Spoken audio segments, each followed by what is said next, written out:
Bonjour à tous, dans cette vidéo on va corriger ensemble un exercice qui s'appelle mouvement dans une grande roue. Donc on a une nacelle dans une grande roue qui est une cabine qui reste toujours horizontale, dont l'extrémité P est animée d'un mouvement circulaire uniforme de centre C.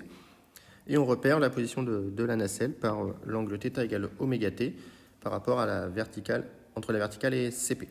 Donc on va avoir deux référentiels. Donc on a le référentiel qui va vraiment être le référentiel galiléen lié à C, avec les axes qui sont UX, UY, qu'on va considérer galiléen, et on va avoir le référentiel lié à la nacelle dans la suite, qui est ici OUX, UY, qui lui va être non galiléen, puisqu'il est en translation, comme on va y revenir juste après. Donc on me demande de déterminer les projections de UR et Uθ dans la base UX, UY. Donc ici c'est simplement un travail de projection. Donc on a UR qui est égal, on voit que si θ vaut 0, UR est aligné avec UX, donc ça fait cos θ UX. Et si θ vaut pi sur 2, UR est aligné avec UY, donc sin θ UY. Et pour Uθ, eh bien on va avoir que Uθ est égal, si θ vaut 0, Uθ est aligné avec UY, donc cos θ UY. Et par contre, si θ vaut pi sur 2, Uθ est anti-aligné avec UX, donc moins sin θ UX comme projection. Donc on me dit que le vecteur position de P, c'est CP, déterminer son vecteur vitesse dans R0. Bon, on a CP tout simplement qui vaut ici le rayon, R selon UR. Donc V dans R0, évidemment, est égal à dr sur dt, enfin d de CP sur dt dans R0. Et comme R est une constante, ça fait tout simplement R dur sur dt dans R0. Et ça, on retrouve R θ point Uθ. Et comme θ point, c'est oméga t, on en déduit que la vitesse par rapport à R0, c'est égal à R oméga Uθ. Donc ça, c'est la vitesse du point P par rapport au point C, finalement, par rapport au référentiel rouge, que j'ai nommé le référentiel galiléen. Et enfin, l'accélération par rapport à R0, c'est la dérivée de la vitesse par rapport au temps dans R0. Et comme R et oméga sont des constantes, ça fait simplement R oméga duθ sur dt par rapport à R0. Et ça va me faire moins R oméga 2 UR. Tout simplement. Voilà, donc ça c'est pour l'accélération. Dans le référentiel R0. Voilà. Et on me demande de convertir cette accélération dans la base UX, UY en fonction de t, tout simplement. Donc ici, on peut remplacer UR par cos θ UX plus sin θ UY avec θ qui est égal à oméga t. Donc on en déduit que A est aussi égal à moins R oméga 2, facteur de cos oméga t UX plus sin oméga t UY. Voilà. L'accélération du point P par rapport au référentiel R0, toujours. Très bien. On me demande de décrire le mouvement du référentiel lié à la nacelle par rapport au référentiel R0. Donc, comme on en a déjà parlé au tout début, R est en translation circulaire uniforme par rapport à R0. Donc il est non galiléen, tout simplement, puisqu'il n'est pas en translation rectiligne uniforme. Et ici, on a les forces d'inertie pour un référentiel de translation de Coriolis qui vont être nulles, et la force d'inertie d'entraînement qui va être égale à moins la masse de l'objet fois l'accélération du point P finalement dans R0.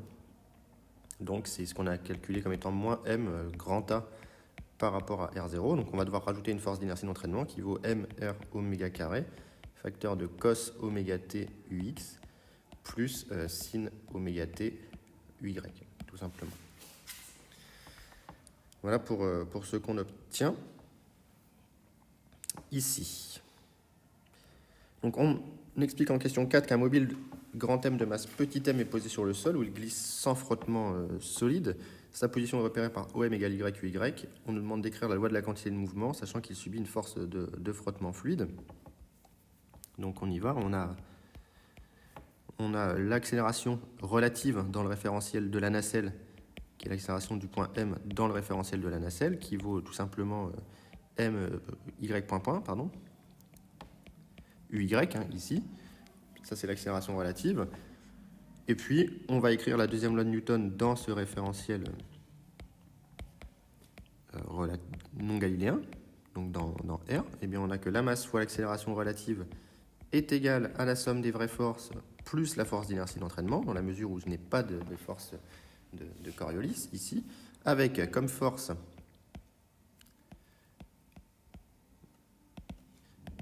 eh bien, on a le poids, P, qui est égal à mg, qui vaut donc ici moins mg ux. Alors, il ne faut pas que je me trompe sur c'est plus mg ux, le vecteur ux est vers le bas. On a la réaction normale, puisqu'il n'y a pas de frottement solide, donc la réaction est purement normale. Donc, R est égal à N est égal à moins N ux également. Tout simplement, ça, ce sont les forces qui s'exercent sur le point M. On a le poids P ici, la réaction du sol, et la force d'inertie d'entraînement, qui se décompose en deux composantes, une selon UX et une selon UY. Donc on peut avoir une force d'inertie d'entraînement comme cela, par exemple, qui a deux composantes, qui va apparaître après. Voilà. Donc finalement, on a que MAR est égal à P plus N plus FIE. C'est-à-dire, eh bien, on projette sur UX et UY. Donc sur UX, je n'ai pas d'accélération, ça fait 0. Et sur UY, j'ai MY point d'accélération. Et ensuite, je mets mes forces. Donc j'ai MG moins N. Et comme force d'inertie d'entraînement, j'avais plus MR oméga carré cos oméga T.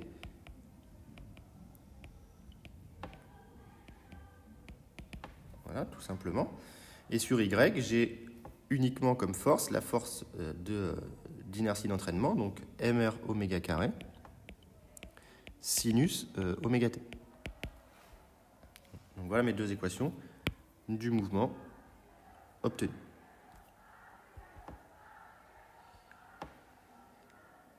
J'ai oublié la force de frottement. Donc ici, je vais la rajouter. Pardon, j'ai oublié de rajouter la force de frottement. F, c'est égal à moins alpha V, qui est donc égal à moins alpha Y point UY. Donc ici, il faut que je rajoute un moins alpha Y point. Pardon pour ça, j'ai oublié ici la force de frottement fluide imposée par l'énoncé, ici, qui n'intervient pas sur X, puisque la vitesse est uniquement portée par UY. Donc à quelles conditions sur R, oméga et G, le mobile ne décolle-t-il jamais? Donc ici, on a, d'après la première équation, que N est égal à mg plus mr oméga carré cos oméga t. Donc at égale 0, on a tout simplement N qui est égal à mg plus mr oméga carré. Donc ça, c'est positif. Donc on a un contact. On a bien un contact, hein, tout simplement. Et donc, comme c'est positif, on cherche à ce que N ne s'annule jamais. Évidemment, N va décroître, puisque le cosinus, ici, quand oméga t va augmenter, le cosinus va décroître. Donc, la condition la plus restrictive, c'est quand le cosinus va être égal à moins 1. Et dans ce cas-là, on a que N min est égal à mg moins mr oméga carré. Et on veut forcer que ce N min soit positif, ce qui va me donner une condition sur G, R et oméga carré. Et donc il faut que, la conclusion, c'est que oméga carré R doit être plus petit que G, ou encore que oméga doit être plus petit que racine de G sur R. Voilà. Si ce n'est pas le cas, il va y avoir un instant pour lequel l'objet va décoller. Tout simplement. Donc on me demande d'établir dans ce cas l'équation différentielle vérifiée par Y. Donc dans le cas où ça ne décolle jamais, le mouvement restera tout le temps unidimensionnel. Donc dans ce cas, on a bien que AR va rester égal à y point point UY et VR va rester égal à y point UY. Et donc on en déduit que l'équation, c'est celle qu'on a obtenue avant. On a que my point point plus alpha y point est égal à mr oméga carré sin oméga t. Et donc on peut diviser par la masse, y point point plus alpha sur m y point égale r oméga carré sinus de l'angle oméga t. Voilà. Pour ça. Et donc donner l'expression de l'amplitude des oscillations de M en régime sinusoïdal forcé. Donc ici, on veut raisonner en RSF. Donc on va utiliser le formalisme des complexes.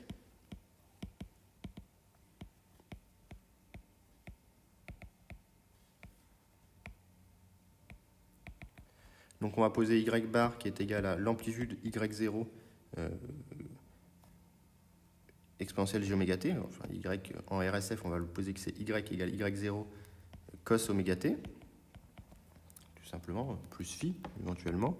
Et donc on va poser que le y bar associé s'écrit y0 bar e puissance j oméga t avec y0 bar égale y0 e puissance j phi. Et on va passer en complexe ici l'équation 2. Donc l'équation 2, avant de la passer en complexe, je vais la remettre sous une forme qui va apparaître un cosinus, ce qui est un petit peu plus facile.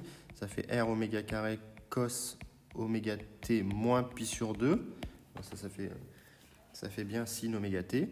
Et donc maintenant, je peux passer dans le côté complexe pour me retrouver avec y bar point point plus alpha sur m y bar point égale r oméga 2. Et le cosinus devient tout simplement l'exponentielle de j facteur de oméga t moins pi sur 2. Et donc ensuite, en dérivant deux fois, je vais sortir un moins oméga carré. Donc ça fait moins oméga carré y bar plus alpha sur m j oméga y bar égale r oméga 2 exponentielle j oméga t exponentielle j phi j moins pi sur 2, pardon. Donc j'ai appelé oméga, le petit oméga ici c'était grand oméga, pardon, attention à ça, il y a une petite faute à corriger ici, c'est un grand oméga. La pulsation ici c'est la pulsation de la vitesse de rotation de la nacelle. Et donc en remplaçant y bar par y0 et en factorisant, je me retrouve avec y0 bar exponentielle j oméga t, facteur de moins oméga 2 plus j oméga, donc c'est grand oméga encore une fois, partout, il faut tout corriger, moins oméga 2 plus j oméga alpha sur m égale r oméga 2 exponentielle j grand oméga t exponentielle moins j pi sur 2. On peut simplifier nos exponentielles complexes et on se retrouve avec y0 bar qui est égal à r oméga 2 exponentielle de moins j pi sur 2 divisé par j oméga alpha sur m moins oméga 2. Et donc l'amplitude y0, c'est simplement le module de y0 bar. Et donc le module du numérateur, ça me fait r oméga 2. Le module de l'exponentielle complexe j exponentielle moins j pi sur 2, ça fait 1, divisé par la racine de a2 plus b2. Ici, donc on a moins oméga 2 en partie réelle qui va nous donner oméga 4, plus oméga carré, alpha carré, sur m carré. On peut peut-être simplifier par oméga carré, ça fait donc r, divisé par la racine carrée de... Le oméga carré se simplifie, ici ça fait, je sors oméga 4, 1 plus alpha carré sur m carré, oméga carré. Voilà. Voilà pour l'amplitude des oscillations au régime sinusel forcé. Donc voilà pour cet exercice, j'espère que la correction était claire, que ça vous a plu. N'hésitez pas à l'indiquer dans les commentaires en tout cas. Et si vous avez des questions, vous pouvez aussi les mettre en commentaire. Bonne journée.